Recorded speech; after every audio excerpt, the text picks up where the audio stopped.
تلنگانہ میں فری بس اسکیم سے خواتین مسافروں نے 1000 کروڑ روپے کی بچت۔ مہالکشمی فری بس سواری اسکیم جیسے تلنگانہ میں کانگریس حکومت نے متعارف کروایا ہے، ریاست بھر میں خواتین، لیڈیز اور ٹرانسجینڈرز افراد کے لیے مالی راحت کا ایک اہم ذریعہ بن کر ابھری ہے۔ سرکاری ذرائع کے مطابق صرف 4 مہینوں میں اس کے آغاز سے لے کر 7 اپریل 2024 تک اس اسکیم نے مجموعی طور پر 1177 کروڑ روپے کی بچت کی ہے۔ اس اقدام نے خواتین کے لیے سفر کو بدل دیا ہے اور کافی اقتصادی بااختیار بنانے کی راہ ہموار کی ہے۔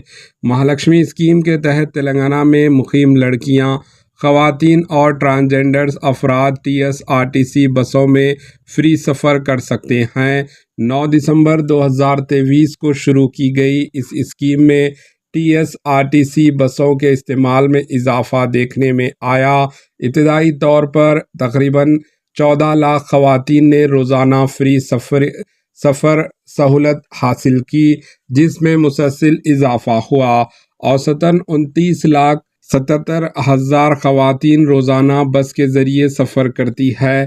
صرف حیدرآباد میں تقریباً 6 لاکھ خواتین لیڈیز روزانہ فری بس سفر سواری کر رہی ہے۔ اسکیم سے استفادہ حاصل کرتی ہے، اس لیے اس سے قبل خواتین کی بس پاس اور کرایوں پر ہر مہینہ 1500 روپے تک خرچ کرنا پڑتا تھا۔ Bureau report, AHN news.